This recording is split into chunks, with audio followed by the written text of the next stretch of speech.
I'm Alex Campbell. I'm Edwin Legaspi. And I'm John Carli. And you're listening to Vacaville Matters.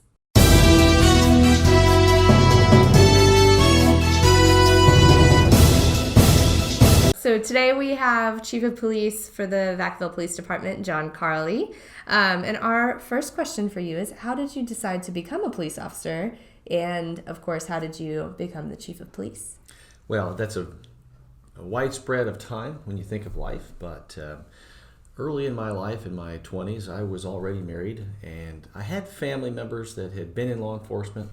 I had a few friends that really liked the idea, and I really began to research, would this be for me? It's something that even when I went back to high school, there was conversations that said, what can you be when you grow up? What would be your skill set? And one of them was actually to be a police officer. So those kinds of environment examples of when you can have somebody feed into you like a counselor kind of resonated a few years later, and I thought, with the support of my wife, why not? And so I applied in a few places.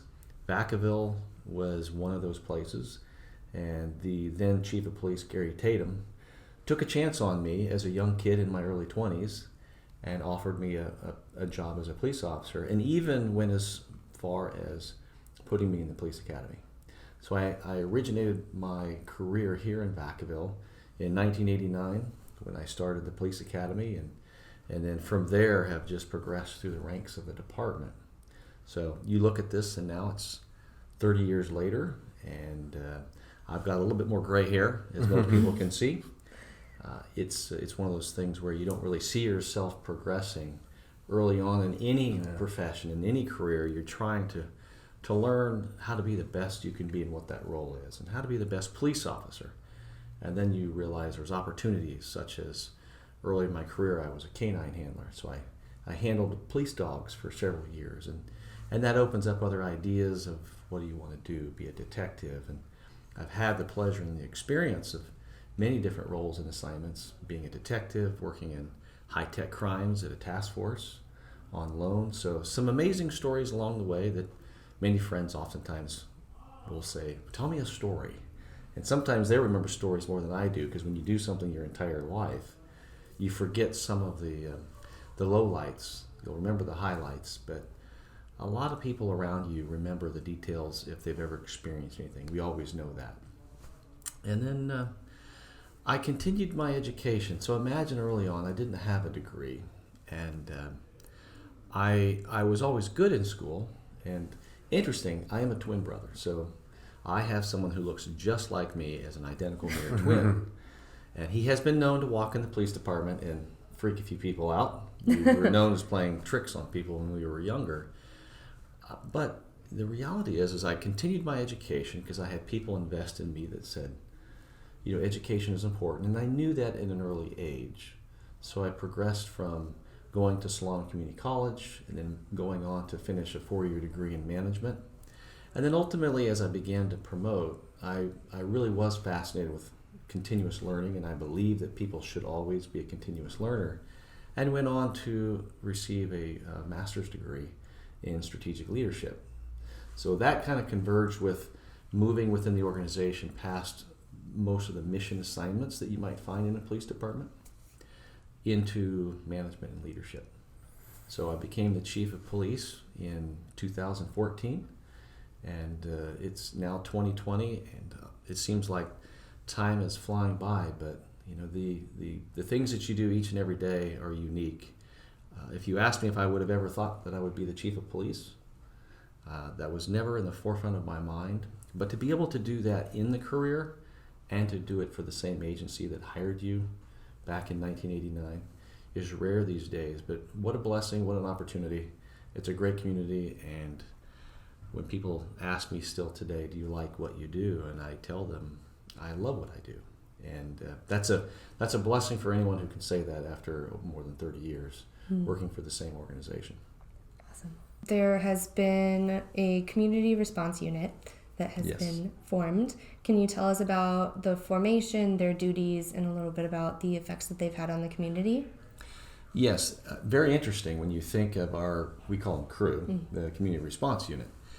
Its focus when it was first originated is unique, Because most communities that are just looking at violent crime or the high crime rate that instills fear, that can really cripple the vibrancy of how people live and can grow. The view we had is while we can experience crime like any other city, you just may not see it because it's not as prevalent at the violent level, doesn't mean that how you feel is important. So I always ask people, we don't always deal with the crime itself, but we always deal with the aftermath of how you feel. You hear, when I grew up, I didn't lock my doors. Well, that's because they felt a certain way. So we look at life that way. So Crew was formed to focus on quality of life.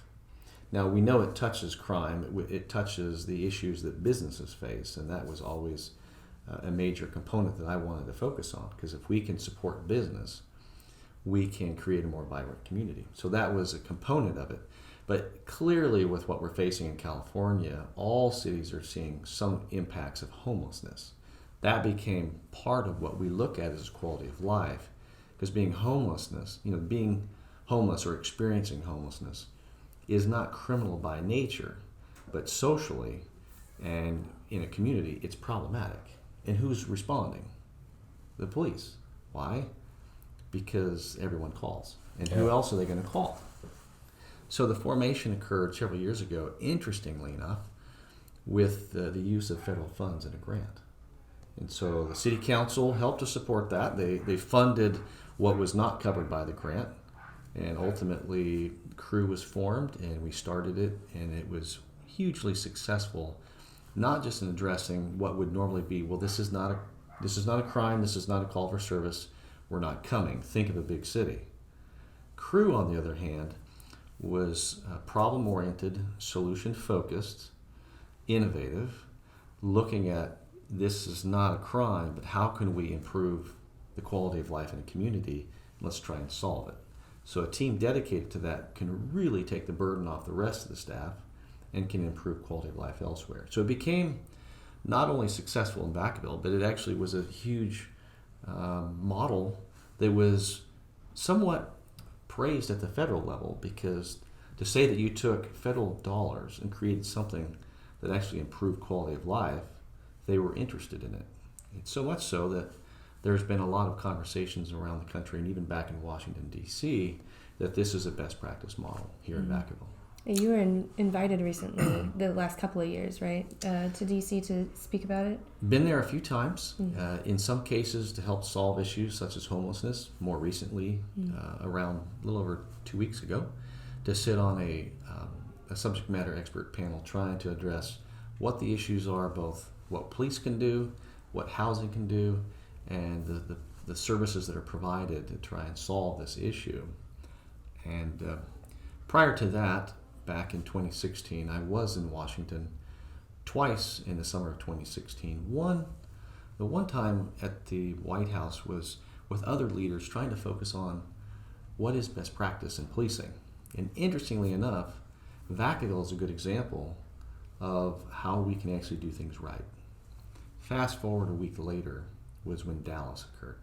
So when the officers were shot and killed, strangely enough, they were supporting a protest that was really against the police, and yet they were targeted. But it was on the heels of a lot of national issues focused on whether or not the police are acting appropriately, is there bias. A lot of the narrative that was fueling this then came back around. 1 week later, I was asked to go back to the White House and meet with President Obama and other leaders. So there was about a little over 30 of us. And not all law enforcement. There was governors, there was people that were from around the country involved in the advocacy of what was going on. And I'll never forget this, because when you're at the White House, when you're asked and you're invited to meet with the president, it's like, what do you say? What are you representing? So it really is a very open opportunity. And there's a lot of stories behind it, including that it was on my 50th birthday. But I wrote myself a note on the notepad that was in front of us as we sat in a square with the president. And he went on for 4 hours. It's a long time. But when asked, what do we need in our country, and at this time, I was very careful in choosing what this response was, because I understand when you're in a room full of people that may not agree with you and may, in some cases, be protesting against you, what are the solutions we can agree on? And early on in this meeting, I wrote a note that said, why am I here? Because truthfully, 24 hours prior, being invited to have an emergency meeting at the White House, I knew what the issue was, but what can I offer? I'm a city of Vacaville, around 100,000 people, Northern California. I know what policing is from my vantage point, and I can speak to that. But about 3 hours into this meeting, and it was very respectful. At the same time, it was controversial with members that was in the room, and so it was an opportunity to hear from all sides. But I wrote another note to myself after pages of thoughts that went through my head. And it was, I know why I'm here.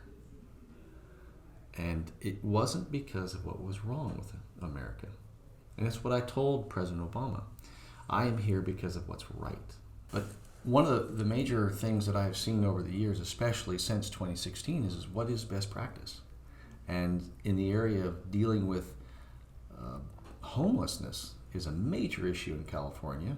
It's an issue in Vacaville, and we've had the Homeless Roundtable for many, many years, ever since I've been the chief, chairing that once a month, and I bring in stakeholders from all over the community so that there's an understanding of what are the resources, what are the needs, how do we work together, and sometimes what happens is the desire to find a solution can really empower people, all good intentions, to come up with a solution. And sometimes the challenge is, can we move beyond what in the moment was a good solution in context of no other solution to a better solution that's available today?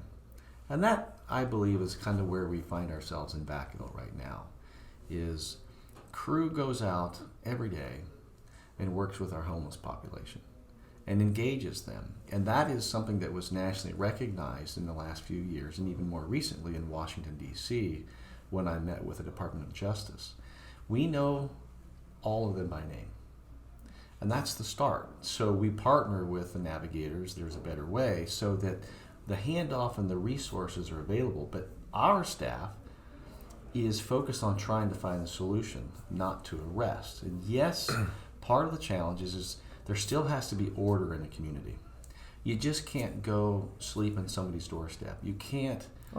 Or car. You can't do things that is interfering with what is normal life, as if it's okay, because we feel care and concern or empathy for someone isn't the answer. You can do all of that and be solution oriented, but you have to have a plan.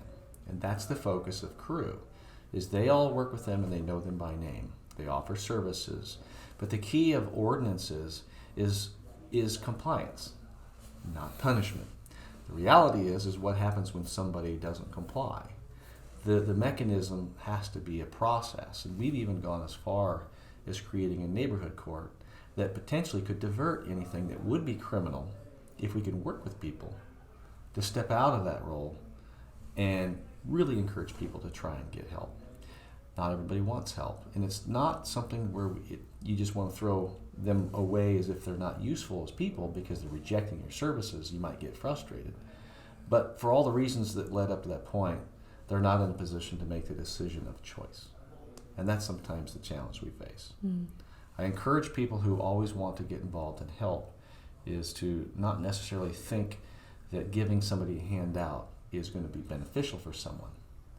We focus on a hand up. But that means that don't give somebody a handout because it usually is on their terms and you feel good.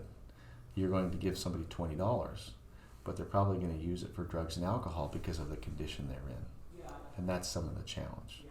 So the city has a balanced approach, and we certainly understand that there are some legal ramifications with the Ninth Circuit decision. And so some people might debate whether or not you can enforce an anti-camping ordinance. And the short answer is yes, you can, and we do it. That was my next question. Was the camping ordinance. So the camping ordinance, you think of camping, and most of us would say, I want to go to the lake or to the mountains, I want to camp. But what you can't do is you can't just set up a tent on someone's private property. If somebody set up a tent on your property and you called the police, there's some type of interaction and action that we would want to take, you would want us to take, to say that person can't do that. The challenge is well, what else are they going to do? And arresting them and taking them to jail because they don't have a home is that compassionate side of our society that says, well, what are we going to do with them? So the answer is not to say, well, there can be nothing punitive. There has to be a consequence of behavior. That's what makes a society work. But what we do is we offer the services and we document it. Now, they may reject us today, they may reject us tomorrow, and 19 more times. But we do have a lot of success in engaging our homeless population with the help of all of our other stakeholders. We work together on this to get people off the street. A couple of weeks ago, crew reported back to me, this week was very successful. We got 6 people off of the streets. Where'd they go? It could be into the local shelter, into supportive housing, could be connected with resources where they used to live, family. And so the goal is always to make that connection and to help them in that process. Some need just a little help. Other people sometimes need more comprehensive supportive services for drug and alcohol addiction, sometimes some mental illness.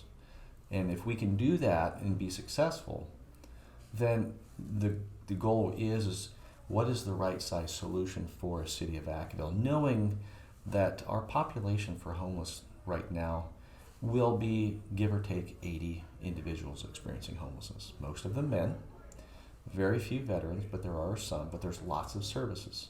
So we know what services are available, and we know everyone by name. And here's the real unique solution that we've employed. It's pretty basic, but it is an electronic survey. People are honest with us because there's relationships. So we can ask them questions about their condition, their life situation, whether they've been in and out of jail, whether they've got drug and alcohol addiction. And if that trust is there, and there is, most people will tell us, this is my situation. So when we talked to John Vasquez about this in our previous episode, he was saying that the survey that the county does is a little bit less accurate. So is the police department does a separate survey from the county? Yes.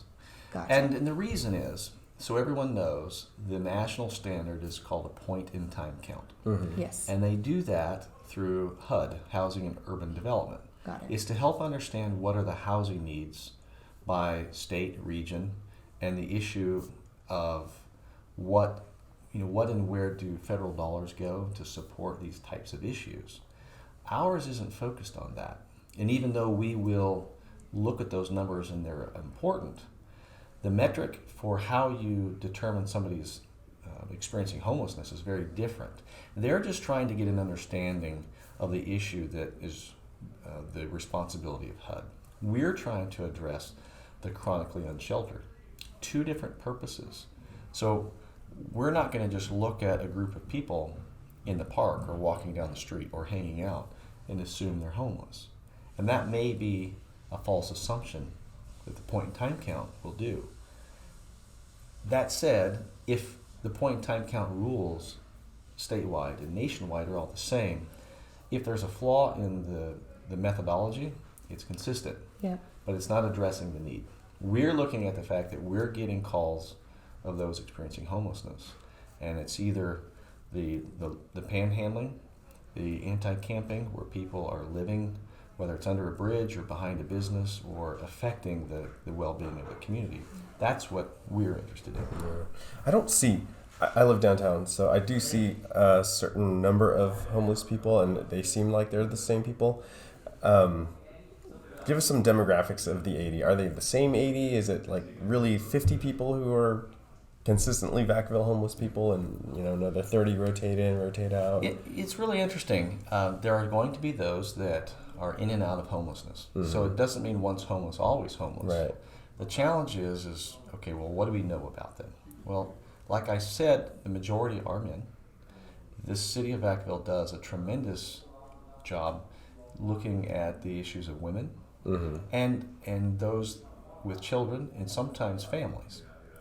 It depends upon the issue. A lot of times, if the demographic of men in their 20s to 30s, especially if you have drug and alcohol addiction, and we know the onset of mental illness with paranoid schizophrenic behavior and bipolar behavior, the average person experiencing those types of conditions who are mentally ill aren't even seen for the first time on average for 11 years.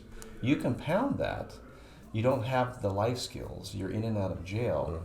What's next? So then you end up in a lifestyle where you're independent, you're looking from one drink to another, one drug to another, and we know that the challenge is you begin to live a lifestyle that most people would say, I couldn't live that way.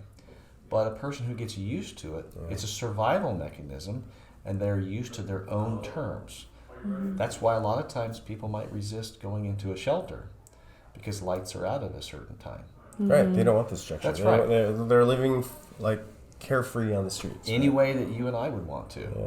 You know when you want to turn the lights out at night. You know how you want to live, and that's no different from anyone else. Mm-hmm. And so that's why I say this is a complicated issue and you can't oversimplify it. And that oversimplification sometimes, as an example from policy, this notion that you need to have a sober living environment, a dry living environment.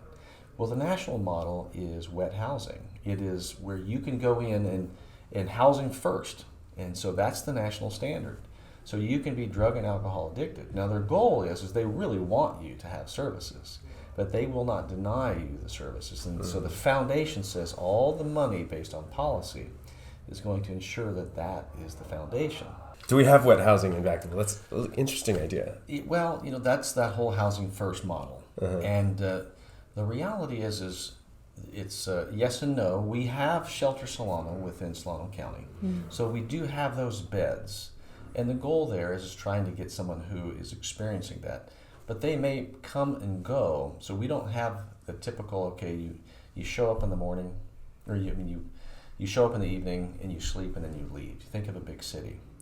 But this housing first model, the challenge with that is, at what point is that going to be productive? And so what we have is we've had a long-standing support within the community for what would be the gap or the transitional housing. And these are terms that are very technical, that are tied to policy. But the Opportunity House is a prime example of that. So one of the things that I shared in Washington a few weeks ago was this notion that you're going to take all the funding and say, put it towards the housing first model where you don't have to be off drugs and alcohol. Well, you took the model, or with that model, you took the money away from organizations like Opportunity House, which impacted the funding. The very next step to that is you need to transition people into a sober living environment. And so the experts will tell you, well, has to be the solution, but it's oversimplified. You need to have these stages, and there has to be funding for all these stages. But there really wasn't. And Vacaville is an example of that, where we do have a great model for that, people who need that help. Mm-hmm. But once you get somebody stabilized, well, then what? They need to move into an environment like the Opportunity House. But the federal funding went away unless you were a wet living environment. And that's a slang term, but that's what it is. Has a wet living environment worked in another city such that this is why the feds are sending funding that way? Is it? The experts and the researchers... Trying to get people off the street, right? Yes. Well, the immediate need, yes. Because the argument is if you can get people into a living environment, it's better than being on the street. I don't disagree with that. Mm-hmm. The challenge is, and the goal was no barrier, but then what? So what's the next step? And a good example of that is if there's no funding for that next step, then you take money away from organizations like the Opportunity House, where you're really needing that next step so that you can build the foundation of healthy habits, all the skills you need for employment and living on your own. And they did lose their federal funding a couple of years ago, right? And it was based on this. Based on the housing first movement. And we do partner with the Opportunity House to provide the local services for some of the creative things that we're doing, so that if there isn't something, we can actually assist, and our council funded that. So some of these innovative or creative short-term solutions we're employing here. And those kinds of models are really trying to get at those people that we can get off the street right away. But it's a complicated issue, and our goal isn't to arrest people who are experiencing homelessness. But the reality is just like what we've seen recently, protest-like environment, clearly with somebody in a tent in City Hall. There's nothing about those individuals that when I say what I say is intended to do any harm to them. But we've actually expended city funds to put some of those individuals into 6-month programs. And we've had them fail, only to be back out on the street. I know from our staff that crew actually contacted at least one of those individuals and said, we'll put you up there again. Now, if that doesn't show the kind of compassion that we have in the attempt to help people, but at some point there are consequences to this when there is 100% choice to resist and reject anything. And part of when we started this conversation looking at the reduction of inmates in prison and not having the consequences of drug court that went away, there's no consequence anymore. So why do I have to listen to authority? And it all compounds. And the high cost of living is an important factor, but it's not the only factor. The lack of affordable housing is a big deal. It's not the only deal. It's comprehensive. But one of the things that we're focusing on here in Vacaville is really trying to look at the individual and focus on what is the solution for that person. And so it's clear for people who are listening, the national narrative, and then you look at the state, because California is driving the increase in homelessness while there's a reduction in homeless individuals nationwide. And it's a crisis. It's an emergency in the state. But not all cities are the same. You can't look at the major city like Los Angeles and apply the same policy to Vacaville. You can look at each individual the same. So you just said national homelessness is going down, but it's going up because of California. Yes. So 1 out of every 4 persons experiencing homelessness is in California. The bigger number is nearly 1 in 2 chronically unsheltered homeless individual is in California. So HUD looks at homelessness, could be couch surfing. It could be I'm in and out, but enough to say I'm not out on the street. But we see the chronically unsheltered, the ones that are out in a tent, that are sleeping on a park bench, the down ones the that creek. Down the creek that we're having by the library, right? Just right down and the so street. they have rights. So people think, well, why can't you just arrest them? And my staff will say, well, do what? Yeah. I can't. And there's such arrest them for not having a place to live. There's such a problem with mental illness as well, associated with the homeless. So I was going to ask if you thought that the more services we have, the more homeless people we attract, but it sounds like a lot of them just reject the services. So a lot of them do, but if they believe, and this could be a controversial to some, but if you create an environment where the services sound really, really good, like I'm going to get whatever it is, 3 and squares and a hot shower, and there's no consequences, you could draw those individuals from outside the area. The difference is if there are all these services, but it's structured, it requires partnership and buy-in, and there is an intentionality that you want to improve yourself. Well, that's a different person. And so that's why crew knows everyone's name. That's right. And we know when people are ready today, and we know from experience, and we're not trying to judge them. We just experience them day in and day out. But what we do to make sure we're following a best practice is we never encounter them out if we're under the bridge or in the park and we're trying to address an issue that might be a camping issue, an anti-camping ordinance violation in the park. We document that. And it isn't that we're trying to get them to not take it so that we can take action. We would prefer that they take the support. But what we have to do is be able to defend the work that's being done, because the challenge through a lot of advocacy groups and the courts, that what you don't do will come back and haunt you. And that's the Martin versus Boise decision. That says you have to provide an alternative, a real alternative, not just something that you say that you're going to help and say that they're going to have a shelter or they're going to jail as a consequence to homelessness. That was viewed in the Eighth Amendment in that decision as cruel.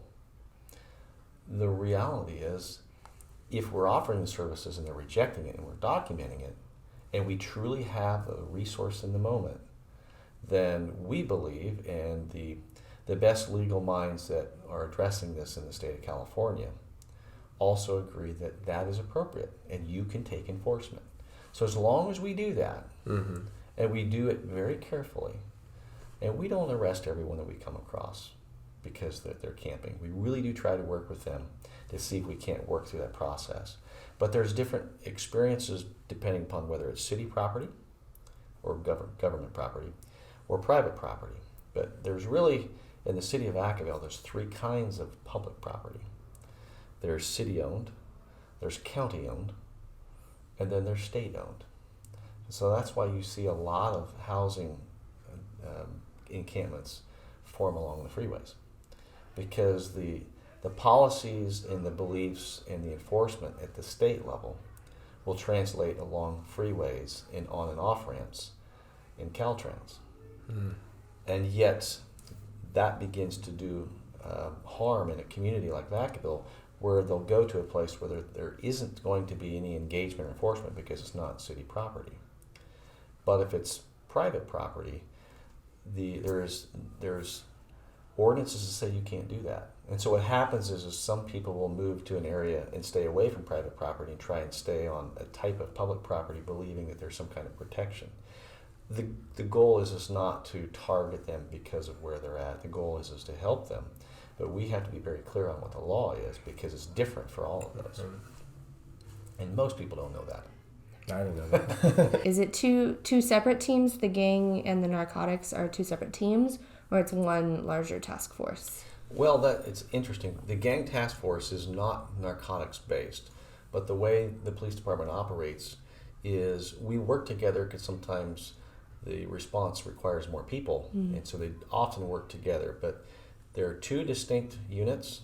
Our vice unit deals with human trafficking and narcotics and those types of crimes, and so their hours of operation and their focus is very different. The gang task force, on the other hand, focuses on the impact, the influences of gangs, and we're not just talking about when you think of an inner city, big city street gang.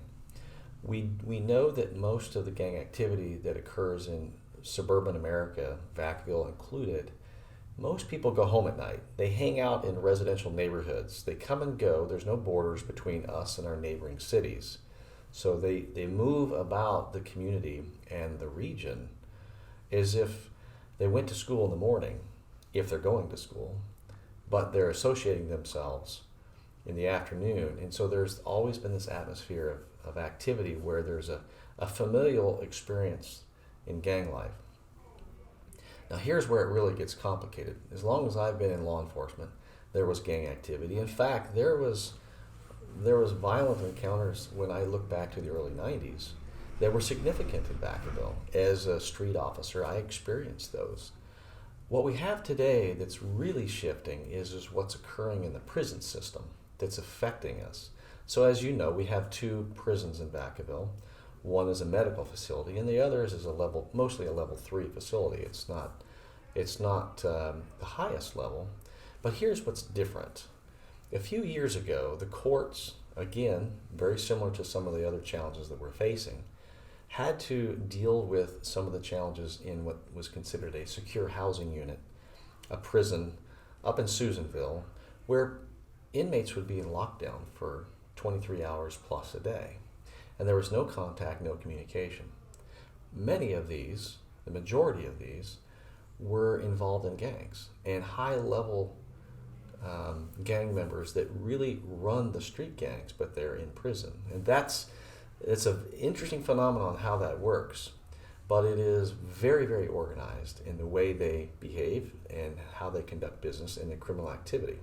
So unless you focus on that, especially with these changes, what you don't know is they were moved to the general population of the other prisons in the state, where they can actually roam free and conduct business. And prisons today are actually segregated by gangs. So all of a sudden you went from being in isolation to released to your gang. Now you're doing business again. And you are doing business on the inside where they control everything on the outside. And Solano County is strategically placed in the Bay Area. And it doesn't mean it's the most dangerous place in California. But we are aware, and I have been aware of information that, like in any industry, if it keeps you up at night, you have to do something about it. And as these trends emerged, I recognize that while we had a team doing gangs years ago, the shifting in the prisons and the staffing and the issues that we face, it was really time to reform that and make sure we had dedicated people so that we could address it. Because you can't just passively address something that's as organized as this type of criminal element. And they can be very dangerous. And they're very intuitive into what is good business practice. Most people think of a gang member, the teenage gang member, and think, well, what are they all about? Well, look at the 30, 40, and 50-year-old gang members. They're running a Fortune 500 business. It's just a criminal enterprise. I mean, that's why the big gangs have survived for so many years. That's right. And this element is here. It's in other places. And so that was my goal when I asked the council for the funding and the support for this. But it wasn't to suggest that you need to fear living in Vacaville. Conversely, what it really is the Vacaville that you love, and you want to maintain that culture and that sense of safety so that we can continue what Vacaville is, and it's a great community to live. You want us to address this so that we can continue with what we're doing and living life. Those activities are everywhere, but having the resources and the staff to dedicate to it are making a difference. So it's more maintaining the Vacaville quality of life than it is putting on some kind of war with a gang culture that's rising. Well, it doesn't mean that there isn't going to be factions in the gang world that aren't rivals to each other. And we saw that last summer, and that doesn't mean that it's not happening. It's just that it was really happening at a rapid pace within other cities within Solano County that were affecting us. We were seeing retaliation not occur within a day, but within hours. And that kind of behavior is unacceptable in a community that you're trying to keep safe. And I'm responsible for that. So the ask and the strategy was based upon careful consideration of what the impact is.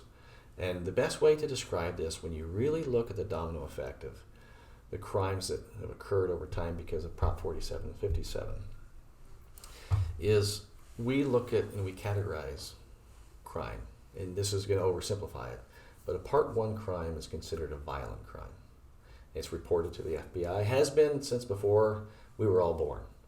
A Part 2 crime is considered more of this nonviolent, it's drugs, theft, and yet some theft could be considered in the Part 1, but predominantly those are those lower levels. It's Part 2 if you brandish a gun, but Part 1 if you shoot a gun. Well, imagine that, this idea that possessing a gun, and guns, that's a whole other discussion, debate of safety. But the reality is guns in the hands of a person who has criminal intent is unacceptable. And we've seen a lot more of that. And then also what I have seen in the profession is over time this defiance towards authority and law enforcement. So imagine a person who is in organized crime, who's been in and out of prison, or has no thought of consequence, goes along the Interstate 80 corridor, because that's the concern between the major metropolitan areas. Many of them are armed. Now they'll go in, and we've seen on Facebook some of the videos where they'll walk in and calmly and casually just grab all the clothes and they walk out of the store. That happened to me. I went to go buy Vans for a recent Disney trip, And while I was at the checkout, a man walked in, loaded up his backpack, and walked out. Calmly. It was insane. I was just like in shock that someone had the gall to do something like that. Two employees were like, "Sir, can you please empty your bag?" And then there was a security guard outside, and they couldn't do anything because they're not allowed to touch him. And apparently he's hit vans like once a week for the last 2 months. So that is a criminal enterprise, understanding how to avoid consequences. Mm-hmm. Why would you put a note in front of a teller in a bank saying, "Give me all your money," and that's a robbery, and you might do 10 years in prison? And you can continue to have this criminal enterprise and get nothing. So you learn, and the criminal mindset learns how to avoid consequences at the same time harming society. So that's why they'll do that. And corporate America says, I don't want staff to intervene because that's risk and liability. Because if they tackle him and he gets hurt, he can sue. Right. Yeah. And yet we're on the corridor. There's a lot of shopping along the corridor. So how can we stop that? Yeah. So we realize that the way we look at crime now isn't just looking at the crime itself. We're looking at the criminal element, because a gang member is involved in theft. A person who is, some other violent offender, instead of just arresting for drugs in the past, there was the war on drugs. Instead of looking at the object, look at the behavior of the person who's committing crimes in all different areas. And that's our focus now, knowing that part 2 crimes are being committed by part 1 criminals. And what that means in my world is the people who would otherwise be dangerous oftentimes are now released with no consequences, and they've learned how to take advantage of the system in the interest of reducing prison population, believing that we're a society of rules and people are going to follow it, and all they've done is game the system. Yeah. And that's where we're at today versus the past, and why it's so important to be very strategic, and why these resources were so necessary in standing up this gang task force, and to be able to go after them, because they're the dangerous ones. If they were truly to encounter someone, push comes to shove, a lot of them would have a gun in their car. And we see more and more of that. And those were the trends we were seeing, is why we did this. Great. Sounds necessary. Yeah. I know that you have to go. You have a meeting with Jeremy, right? I do.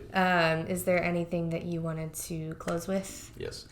I simply just, for all your viewers, I will tell you that what is really important in the community is engagement. And Vacaville is known across this country, even though it seems like this, big city with a small feel. It's all the things that you think Vacaville is. But what makes us different is everyone is engaged.